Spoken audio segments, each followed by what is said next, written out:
One of the things that I find most fascinating about this time of life is because of social media, it's like information spreads like wildfire, which is good and bad. So some of the things are, we finally have broken through this insane, old school, wrong junk bunk science about hormones being bad for you, right? Yes. Right? Bioidentical hormones specifically. But it also means that everyone on the internet is suddenly a hormone expert and that they have all of the ideas for you. I'm super excited to be with you guys today for another episode of the Energetically Efficient Show, because today I have invited my very good friend Laura Schara, who is back for a second appearance on this show. She and I recorded a podcast episode last year in 2025, and it got such good reviews and you guys were so excited about it that I decided to bring her back for another episode. Now, she and I are still working on whether we're going to do our own podcast, but truly our schedules have just been insane over the past year, and so we're just trying to figure out how we can make that work. In the meantime, I hope you enjoy this episode of the Energetically Efficient Show with my good friend, Laura Schara. Thank you. Hi, Laura. It's so good to have you back here today. I'm so excited that you're going to be on the show with me. I know that last time when we recorded, people loved that episode, so I was really excited to have you back, so thank you. Oh my gosh, I'm so excited to be back on the podcast. There's so many things we could talk about. We could just go on for days, but I think you narrowed it down to a little topic for ladies only. So guys, keep scrolling. This one ain't for you. Exactly. Because guys won't care unless they're interested in learning about how perimenopause affects their women. I suppose that could be something. Yes, that is true. It's probably nice to have an understanding of all the transformation that happens, because you never know if you're going to turn into a dragon at any minute, and you really just have to kind of blame the hormones or lack thereof. So maybe it'd be helpful. Yeah. So I thought we could talk all about our own perimenopausal journeys, because you and I have shared a lot about this just in our friendship with each other and going on all of our million walks with the dogs and talked about things. But I'm sure that it would be really interesting for other people to hear as well, because it has been a wild ride, at least for me. And also kind of easy. Yes. Both of those ring true for sure. And I think what's so interesting is I feel bad and I have empathy for our moms or for women that didn't have as much information as we have today. I feel like they're just on the cutting edge of really researching and understanding menopause for women, where they can actually reach out and help and make it not such a crazy transformation where you go from, kind of feeling great to not feeling so great. So I have empathy for women that have gone through it and they're way past it, because I feel like they were just told, well, this is just what happens, where you can still feel vibrant and youthful and fit and glowing and all those things, especially today, because there's so much more help available. But I still feel, even with the help available, it's a little bit of the Wild West right now, and you have to kind of navigate this sea of information and also navigate who you're getting your help from or who's really helping you, because it seems like a lot of people are throwing a lot of things out there, and then you're just like, well, my wheels are spinning. Totally. Yeah. You couldn't have summarized it better.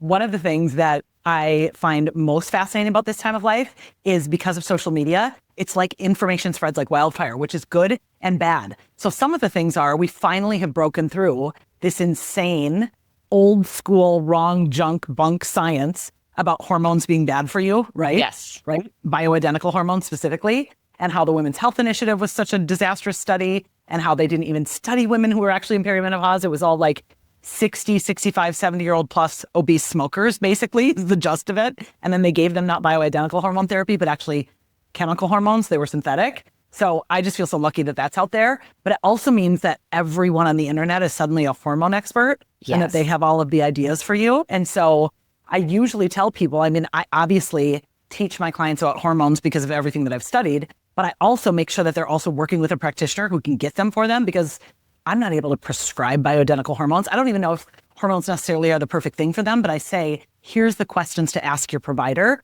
And so I feel like just the fact that we have more information now than our mother's generation is so important.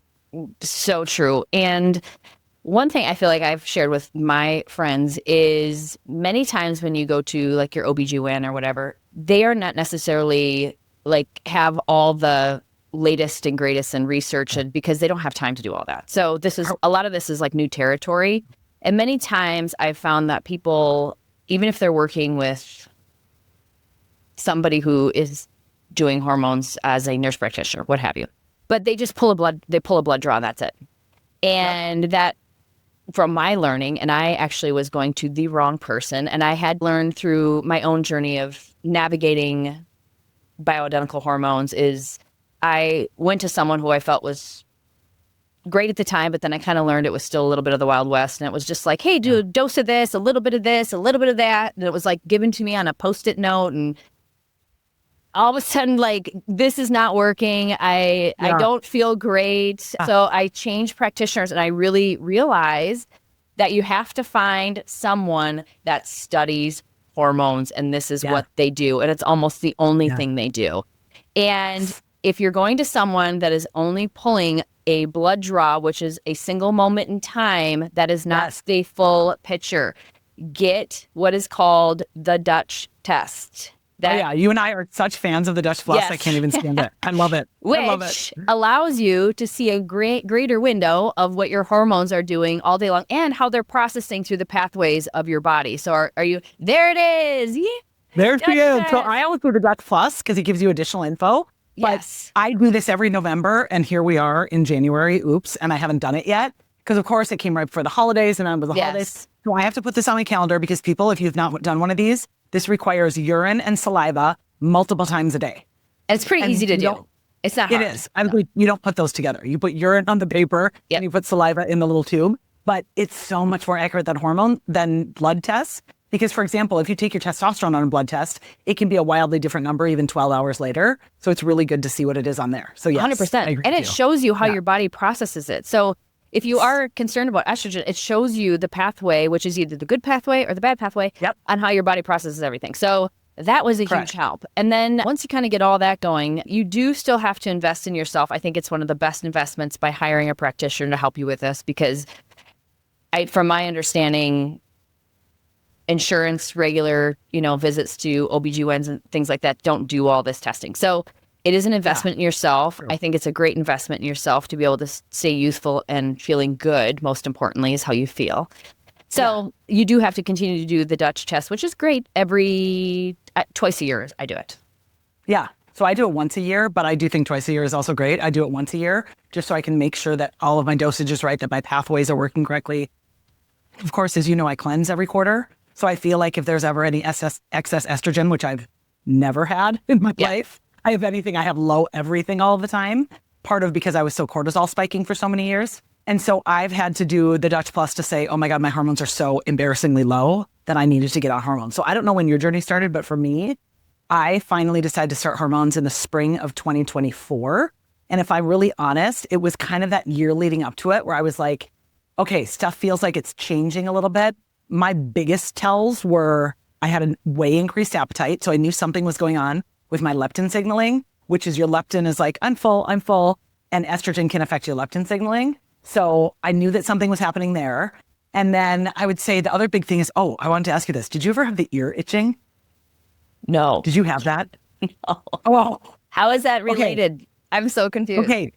So here's the thing. I didn't know. I never connected it to perimenopause. And then I actually want to play this because it was one of my good friends who's a very studied OBGYN in everything beyond. Like she does low carb nutrition. Like she's not just a regular doctor. She knows all this other stuff and has nutrition certifications on top of it. But she posted this and it just said estrogen impacts what? And then she talked about the fact that when you go through perimenopause and your estrogen declines, it affects the cochlea or something in your ear because of what estrogen produces in your ear. She said, so you get itchy ears. I literally commented on her post and I'm like, Jamie, you have solved the last 3 years of my life. Like, I can't even tell you how grateful I am right now because I just was like, what is going on? Why are my ears so itchy all the time? And it's all decreased estrogen. So do you care if I just play this quick? Sure. Because I think people would be so interested in this. I was fascinated. Okay. Jamie Seaman, a board-certified obstetrician and gynecologist, and I want to talk about a really interesting fact. Estrogen isn't just about reproduction. It also can affect how we hear. So inside the inner ear, there are tiny hair cells in the cochlea that convert sound waves into nerve signals. And these cells depend on good blood flow, balanced fluids, and strong nerve communication, which is all supported by estrogen receptors. And these are found throughout the auditory system, in the cochlea, in the auditory nerve, and of course in the brain. So what does estrogen do? It protects the hair cells from damage and inflammation. It maintains blood supply to the ear. It regulates neurotransmitters that carry sound information. If the points are balanced, there's something called our vestibular. This is why people get vertigo in perimenopause. And estrogen levels fall, and they can fall quite sharply. This can lead to reduced hearing sensitivity, especially for high frequencies, or tinnitus, otherwise known as ringing in the ears. And have that change. That our balance, which of course increases our risk of falls and greater risk of noise-related hearing loss. Yeah, think about those loud concerts. So these effects stem from decreased blood flow and reduced protection of our auditory cells. So while hormone therapy shows some mixed results as far as protecting hearing through healthy circulation, good nutrition, noise avoidance, those types of things could make a huge impact on what happens with your hearing after menopause. So estrogen helps keep the auditory system finely tuned, and understanding it can help preserve hearing and help symptoms. Isn't that so wild? What's so fascinating is, on top of that, there's now research that shows if you start losing your hearing, that's what can cause dementia, because your ears are so connected to your brain that your brain starts to like shrink, shut down. I don't know what it does. I'm not a doctor, but that is a correlation. I just was talking to someone about that last week, because that is like real new recent research that came out, and it just makes so much sense. That's why I'm a huge advocate of protecting your hearing at concerts, at movies. Where did I go? I went to, I think I was at, I know where I was. I was at church on Christmas Eve. I put earplugs in my ears because they have live music there now. And they actually were handing them out at the church service. I'm like, how brilliant to do that. Because you think, it's just church, it's no big deal. But either way, it's like anywhere I go, concert, any place that has loud music, protect your hearing. Okay, speaking of that, I'm so glad you brought that up, because now that I live in Nashville, everything is musicians, right? Yes. So this is a topic of people, like when I was at the gym, this was just a week ago, I was having a conversation with a couple, and I noticed when they got done with their workout, they took out their earplugs. And I was like, why are you doing that? And they said, well, because the music is so loud in here when we're working out, because it was in a group setting, and it was like a group setting type style. So in case this is interesting to anyone, because I just ordered these, I don't have them yet, but I should be getting them in the next few days. And maybe you've heard of these, Laura, but a lot of people in Nashville especially, and I started following them on Instagram, it's earplugs called Loop, Loop. And you can fill out a quiz on the website. I have no affiliation with this company. They don't even know I exist, but I'm excited to use them. And you fill out a quiz, and it's like, do you just want to have lower volume and hear conversation still? Are you trying to block out all sound? Is this for sleeping? Is this for concerts? It asks you all these questions, and it recommends one version based on that. They're less than $50. I want to say they're like $30 or $40. They come with this cute case. And this woman that I was talking to at the gym, she just has like a carabiner on her keychain and brings them everywhere. So she's like, we'll be at a hockey game, we wear them. And I know you've been really good about that, especially because of sporting clays and hunting and all of that. And I just think it's so important. It's such a good thing that you mentioned that, because I don't think people realize how significantly it ties to aging, like being able to hear. It absolutely does.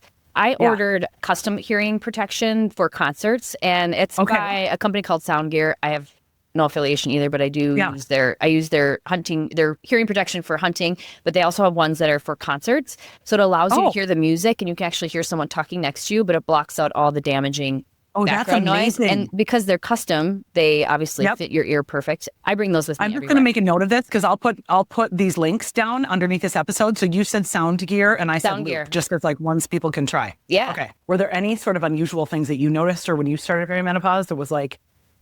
I felt of course I had like a little bit of like hot flashes going on, which progesterone helps that tremendously. So that was a godsend, to be honest, because there's nothing worse like the middle of the night and you're like hot. I only had a couple of those, but you're right, I forgot about progesterone for that, because I felt like progesterone was just so important for sleep. Oh my gosh, game changer for sleep, progesterone. Right? Yes. Right? And then I will say I have friends of mine that have tried progesterone, and they said that their anxiety all of a sudden went through the roof. So I've not even heard of that. 2 people now have tried hormone replacement therapy and are having problems with the anxiety. And I don't know if you had maybe some underlying anxiety stuff, and then that's just made it worse or exacerbated it. But I have had 2 people that I know that have had issues with that from the progesterone. Well, it's so interesting you say that, because one of my good friends, someone you also know, she does estrogen, she does the patch, and she does a testosterone cream. But same thing for her with progesterone. It wigs her out. Her body does not like it. And the lucky part is for her, she sleeps like she's dead. So she doesn't need it for sleep. Perfect. She gets excellent sleep. So it's like, okay, your body just makes enough progesterone, I guess. Yeah. Yeah.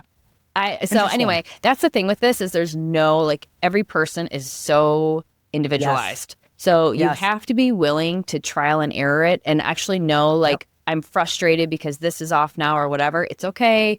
You will eventually will figure it out. And because when you do, you'll feel like $1,000,000. But that, I think, don't get frustrated. Don't think, this is all wrong, whatever. Just play around with yourself until you kind of feel like it's right. Yeah, you might be experimenting with your body for like a couple of years. I mean, hopefully it doesn't take that long, but I do know a lot of women where it's like, okay, first I tried the cream, then I tried the patch, then I tried the oral, then I tried, maybe some people try pellets, maybe they try injections. And no matter what, like, everyone is so different. And it's like, what works in your lifestyle? Some people say, I travel too much and I couldn't do injections. Some want the convenience of a cream. Some people don't want a cream because they're like, I have these little kids that I hug all the time and I don't want cream on my body. So it really is, you have to work with a practitioner who understands it and isn't just doing cookie cutter, same for every woman who comes through the door. It's so true. The other thing that I noticed, I felt like there was a little bit of static in my brain. It wasn't like brain fog. It just was like this static. I couldn't concentrate. I don't know what it is, but I was like, this is wild. And then you kind of get into this, like, this is fascinating, this like change that happens within your body. And I think you just have to have this spirit within you that you're going to get through it and you're going to get to a point where you feel good and just keep up the good fight, just like you do with working out, just like you do with healthy nutrition.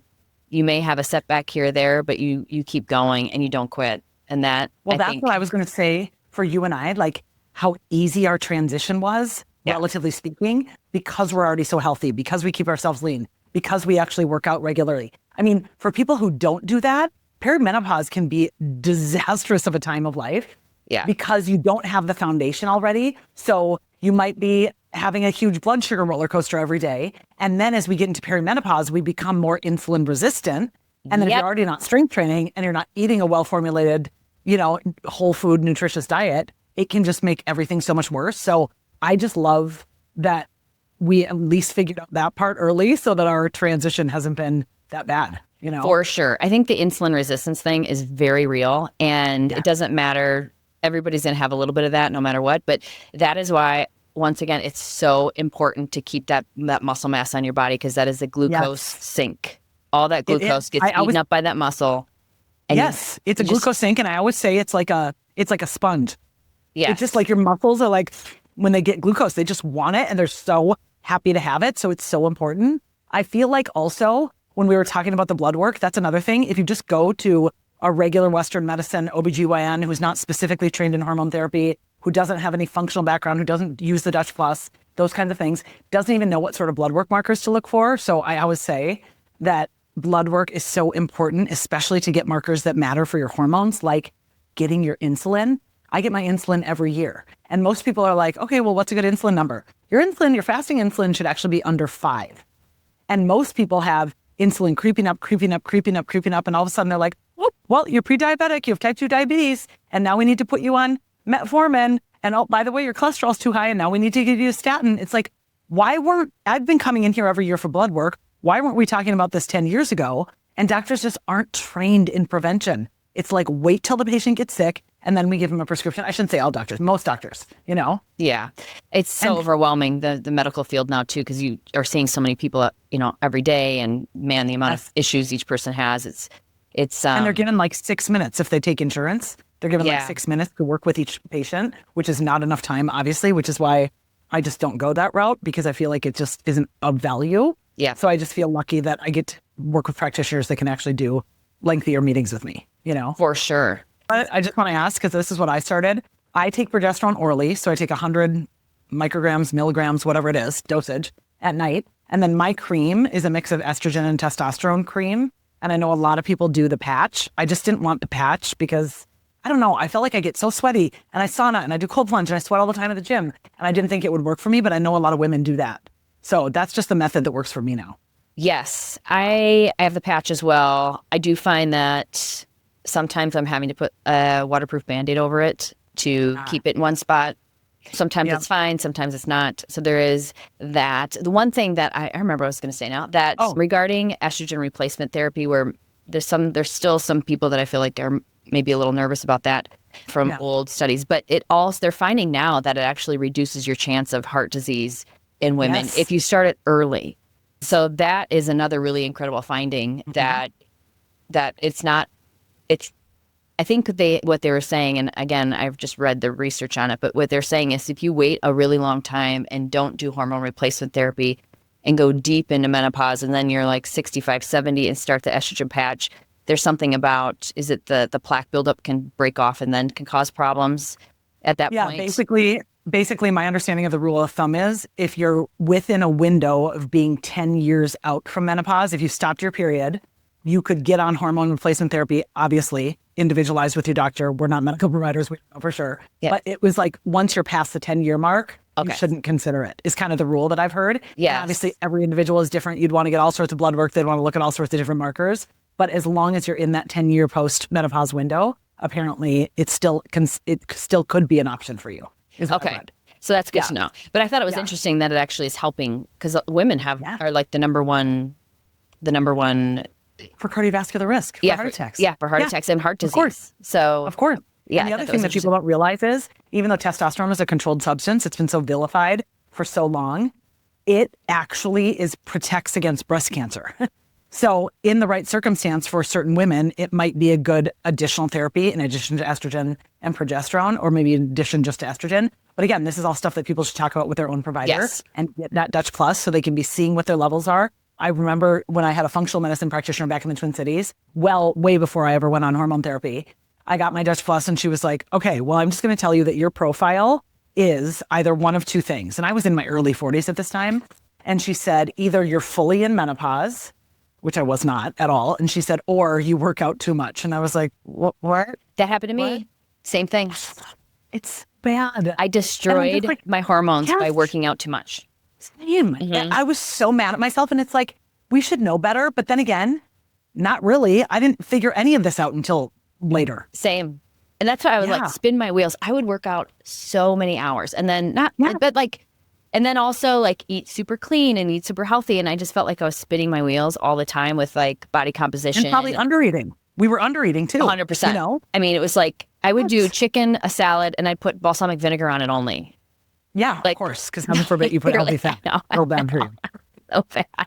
Anyway. And now, now that I know better and I like, my body composition is the best it's ever been at the age of 50 here. So you just learn as you go, but you don't quit. That's the most important part. Just keep going. And I do want to say, like, I think it's important when you're in perimenopause because your hormones are doing this, that Dutch test is more, I think it's more important at that time to do it more than just once a year, because you could be up here, way down low, and then it may just keep going lower, lower, lower, lower, and then you can just keep balancing it out with the patch appropriately, how it goes. So when you're kind of still on the roller coaster, I think, 2 appointments that's is a really better good point. than, or even quarterly is kind of a nice like window to see there. Yeah. Well, and the other thing is, I was just thinking, because the Dutch Plus shows that how you metabolize your estrogen, which is so important to know the pathways, it's also just really interesting to see what is your breakdown of E1, E2, and E3. Yes. Because the only FDA approved method for estrogen is that patch. That's what the FDA, but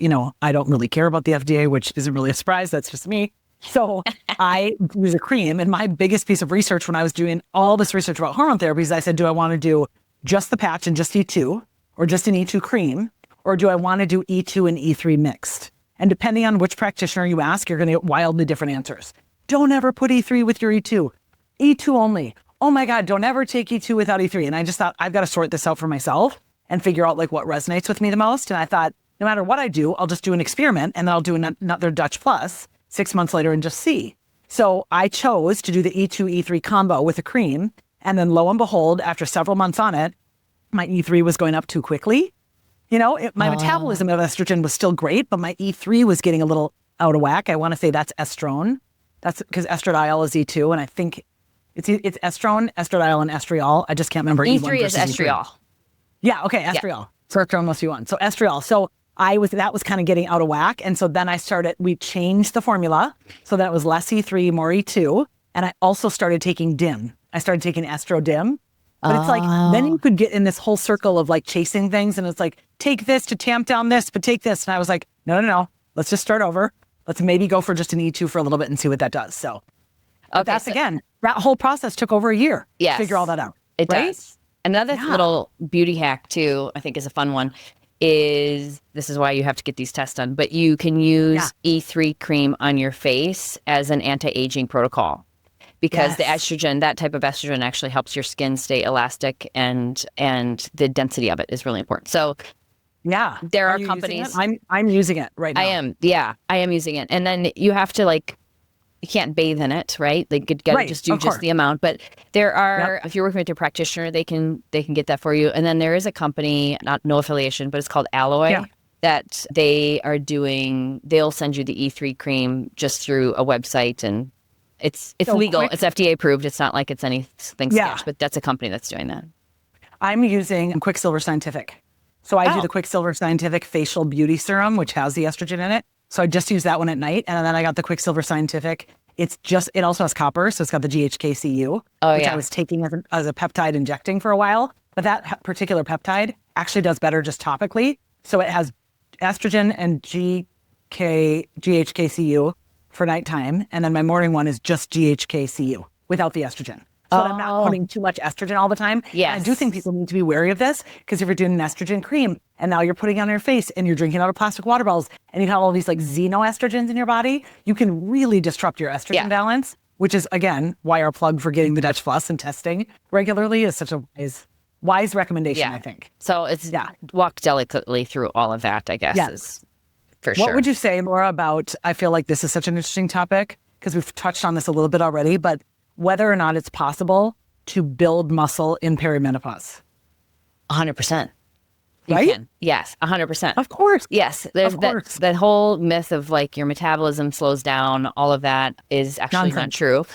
Yep. And it's the loss of muscle mass and then probably a little bit of insulin resistance that happens when you hit perimenopause and menopause that is causing some of the weight gain type of stuff. But no, I have continued to put on muscle mass and I work for it every single day. Again, you got to lift heavy. You just have to go for it. And I mean, you could lift lighter. You would just be at the gym for 5 hours. You know what I mean? Yeah. Because if the goal is to get to failure, it's like you're going to get to failure faster if you lift heavy. Yeah. So sure, you could do 300 reps of something, but no one has time for that. So why would you? I know. Yeah. Yeah. It's been, and the only one proof of that I put on a lot of muscle is, it's not a lot, but maybe some, is within the past 3 months, I have never had people like compliment me on my arms. And I've had people, a few, say, your arms are amazing. I want arms like yours. Your arms are so muscular. I've never had anybody ever say that in my entire life. And I love it. It's just the testament of like, don't quit, keep lifting, and the shape that you really want will show up. And it's not, you're not going to have, Hulk Hogan arms. That's impossible. So just keep going. And eventually they're like, oh, wow. Because I wouldn't really lift biceps that heavy. Right? Because I was like, I don't really want big biceps. No, I never really went. And I just within the past so heavy. Year or so, I've like really have gone for it. All of it for shoulders, bicep, chest press, and I was doing some of that, but not really biceps. But now I have, and I was like, I think that was the game changer. But it makes such a difference. And the best is when you do a really intense bicep workout and then you're so sore, you can barely lift your arms. Yeah. And you're like, okay, I know I'm making more muscle because I've clearly shredded a bunch of muscle fibers and now they're rebuilding, which is amazing. Yeah. So I think really an important tip too is when it's really heavy at the last few reps and you're like, I don't think I can keep going. It's those last few reps that are really tearing those microfibers that really make the game changing difference. It's not the first 5 and then you kind of quit and you go do something else. It's that minute. So if you can put that in your head that this is where the change happens, I think that helps you kind of push through to the next level. And it's important to keep track, as we know. It's so important. It's so funny you say that about the next level because you literally, that's how you progressive overload. It's like you have to get to the point that you're actually getting better and lifting heavier weights. Because I was just talking about this with a client yesterday. we're looking at her DEXA scan, and she just started working with me, and she actually has great body composition. She's fantastic. I mean, it's like 17%. She's lean, whatever, but she's also really little, and she only has 92 pounds of lean mass on her body. And so she's willing to do some strength training on her own. She doesn't want to do Discover Strength yet. I said, it's your journey. You get to decide. But I just want you to remember, you're in your 40s. We're looking at 92 pounds of lean mass. That is the most you will ever have if you don't strength train. It's never going to go up. No. Unless you strength train, So I think that's such an interesting way to look at it. If you love where you're at, or if you love your numbers, guess what? You must strength train because you're aging. And so those numbers are only going to get worse unless you actually strength train. So especially, and it's also for bone density. Her bone density number is great. She's in good bone density. Awesome. But I said, this will not get better on its own. Only if you strength train will it get better. It's so true. It's almost like a mandatory thing to do once you hit, I would say, 40. Yeah, for sure. I mean, I started heavy with Discover Strength when I was 30 years old. And I'm so glad that I did. I was lifting for a number of years before that. But it really changed everything, obviously, which is why I'm going to open one, because I love it. So smart. I know. Yeah. They're going to open, well, obviously they're open all over Minneapolis, but in Austin, Texas, I believe they're on their way of opening up here too, which is super exciting. Very exciting. Okay.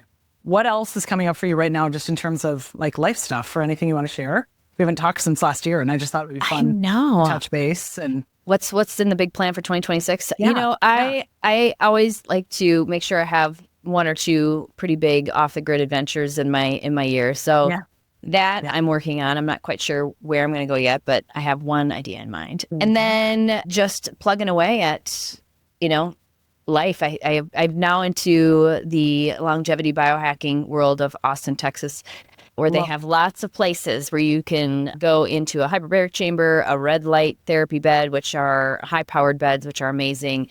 Just the accessibility of that in this town is really cool. I'm excited for that to spread across all of the states for people to have access to that and not have it.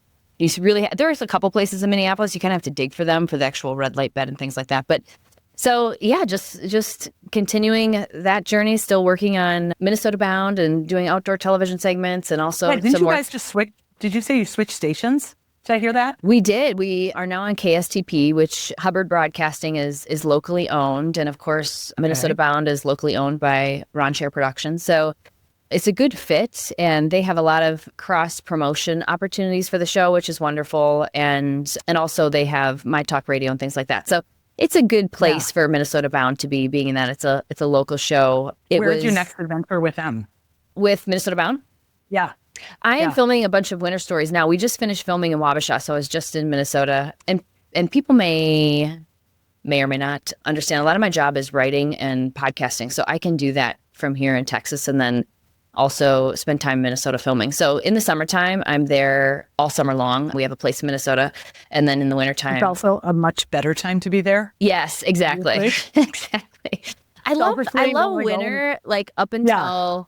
I would say right about now where we're hitting like -9, 40 mile an hour winds. I'm like, okay. Yeah.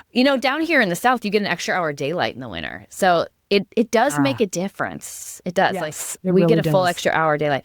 Anyway, so we were filming in Wabasha. I'm planning on doing a story on a woman who opened a dog sledding company. She competes. She competed in the Iditarod, and she is now up in northern Minnesota. She and her partner, and they have huskies and they compete in dog sledding. So that world up there is really fun. So we're going to maybe film that if we can get that together, and all sorts of different adventures. But that's kind of what the year is so young. We're just getting going. So I'm kind of still in planning mode. I know. And more podcasts for you and I.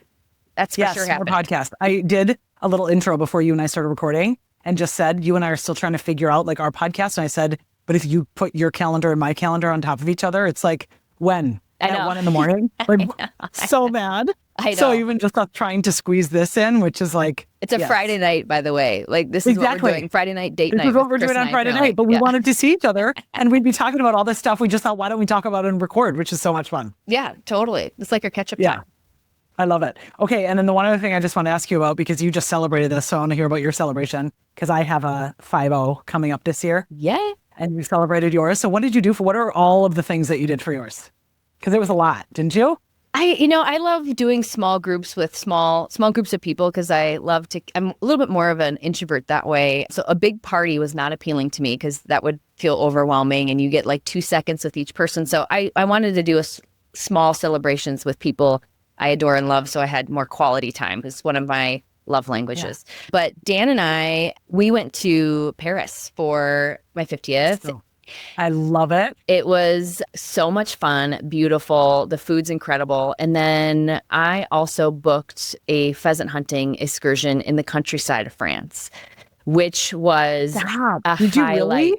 Yes, it was I so didn't even fun. hear about this part of the trip. Yeah, so there is a husband and wife. They own a company called Hunt France, and they also do tours of like even regular tours if you want to do like Normandy or whatever.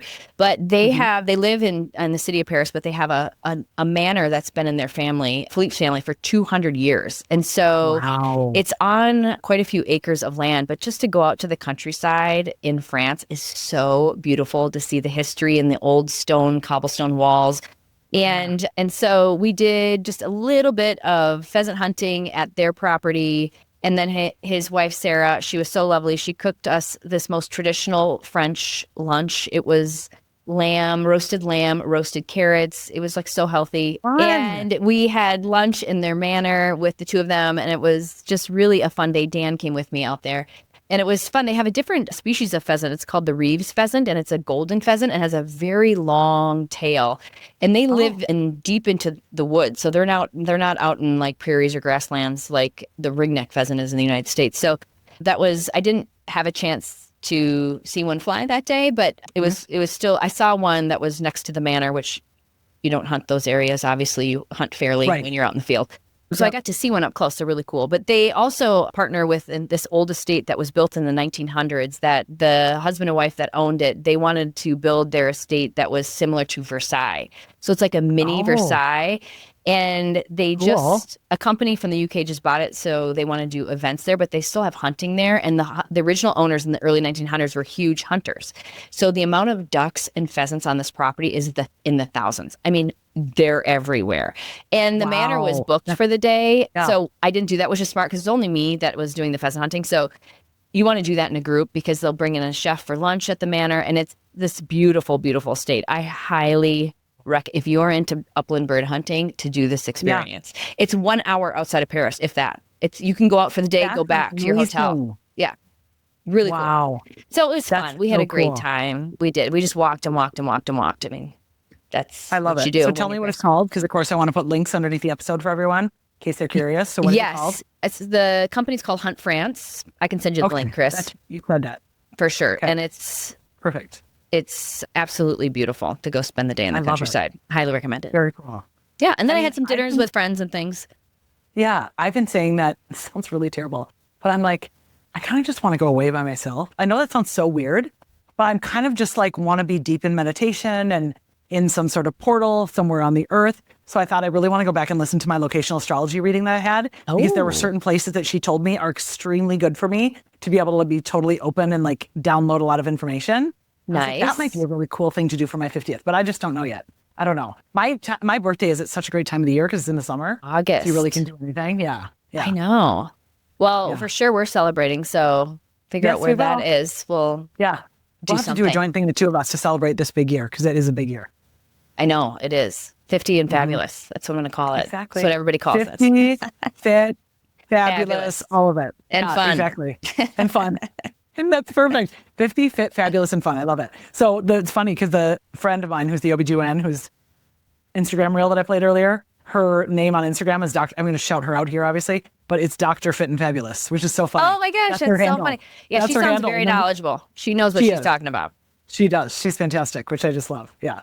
Yeah. And those are the kind of people you want to follow and take hormone information from, because they're clearly reading the research. You know? Yes. Yeah, that's I think the biggest takeaway is just understand the best you can on who you're working with and who has the deep education to start with your hormone therapy, because if you get in the wrong hands, it can go south fast. Well, and who will actually listen to you, you know what I mean? And like not just say, oh, here's what I do for all my other patients, like actually listen to you. Yeah. So well, that's super fun. I want to have you back for another episode at some point in the future. Oh, I would love it. Let's do it. I'm so Yeah. excited. This is so fun to join you today. So, And then we'll figure out our own at some point when the stars align exactly as they're supposed to. And I have a feeling, because of how fast 2026 is going to be moving, that it's going to be at some point this year, as soon as you realize everyone's talking about the year of the fire horse. I'm doing an event actually on Yes. January 28th, a 2-hour workshop. And one of the things I'm going to talk about and share in that event is people are so worried, like, oh my God, I've got to get everything organized this year of the fire horse. It hasn't even started yet. We're still in the year of the snake, and we're in the year of the snake all the way up until February 17th. So it hasn't even changed yet. Yeah. Oh, So very it's why people are still feeling like frantic energy and I have all this stuff to get done. And I feel like time is compressed. It's because we haven't blown open to that next level yet, but we will. It's I coming. love it. That's going to be a good year for sure. Yeah. I can't wait. Can't beat it. If it's the year of the horse, you can't beat it. Yes. And the fire horse, it comes around once every 60 years. Oh, I didn't know that. We haven't had it since 66? I think so. Yeah. We haven't had Okay. it for a really long time. 66. Well, So good it's things- a big, big year. Good things happened in 1966. Well, it's a revolutionary year, which we can Okay. see is happening all over the planet. So Yeah. I think there's going to be a lot more revolution and breakdown of systems. But one of the biggest things that's coming within the next couple of months is just this next layer of consciousness that's available to people. And that's why we're seeing on the planet right now what one of my mentors refers to as the purge.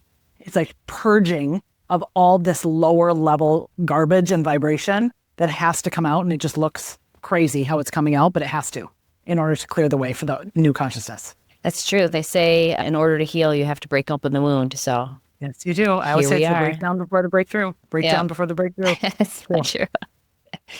Okay. Yeah. Love you so much. This is so fun. I love you so much. Thank you for being here. Yes. We'll talk soon. Okay, bye. Bye.